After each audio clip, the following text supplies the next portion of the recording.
Kronologi dosen tusuk suami di Makassar hingga tewas, minta sang anak lihat kondisi ayahnya. Seorang istri bernama Agustin menikam suaminya, Nurdin Basri, dengan pisau dapur hingga tewas. Agustin merupakan dosen yang mengajar di salah satu kampus di Provinsi Sulawesi Utara, sementara Nurdin Basri seorang kontraktor yang bekerja di Papua. Peristiwa penikaman terjadi di Komplek Perumahan Kelurahan Bitoa, Kecamatan Manggala, Kota Makassar, Rabu, 30 Oktober 2024, dini hari. Usai menikam suaminya hingga tersungkur dan tewas, Agustin sempat keluar kamar meminta pertolongan. Korban berusaha untuk berdiri namun tersungkur dan selanjutnya pelaku keluar kamar untuk meminta tolong. Kata Kapolsek Manggala Kompol Samuel Tulongan, Rabu, 30 Oktober 2024, siang. Mertua dari pelaku saat itu berada di ruang tamu sambil berbaring di sofa, dan pelaku keluar mencari lelaki T, anaknya, yang berada di samping rumah, sambungnya.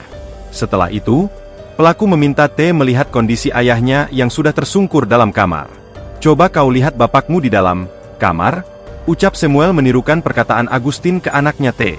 T yang masuk ke dalam kamar, pun mendapati ayahnya sudah tersungkur dengan luka tusukan pisau sang ibu. Agustin yang diamankan di Polsek Manggala, pun mengakui perbuatannya. Ia mengaku nekat menusuk suaminya yang tertidur di atas kasus karena sakit hati menduga Nurdin telah selingkuh saat bekerja sebagai kontraktor di Papua. Kapolsek Manggala Kompol Samuel Tulongan menjelaskan, pertengkaran atau adu mulut terjadi atas kecemburuan sang istri yang menduga suaminya punya selingkuhan. Sesaat setelah keduanya adu mulut di dalam kamar, pelaku, Agustin keluar menuju ke dapur dan mengambil pisau yang disimpan dalam lemari. Sambil membawa pisau, Agustin lanjut Samuel kembali ke dalam kamar dan meletakkan pisau di samping kasur. Setelah itu, Agustin ikut berbaring di samping sang suami, Nurdin Basri, yang sedang asik bermain ponsel.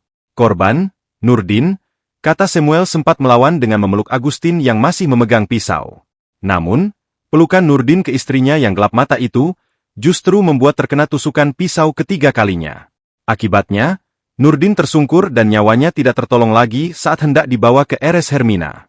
Download Tribun X sekarang, menghadirkan lokal menjadi Indonesia.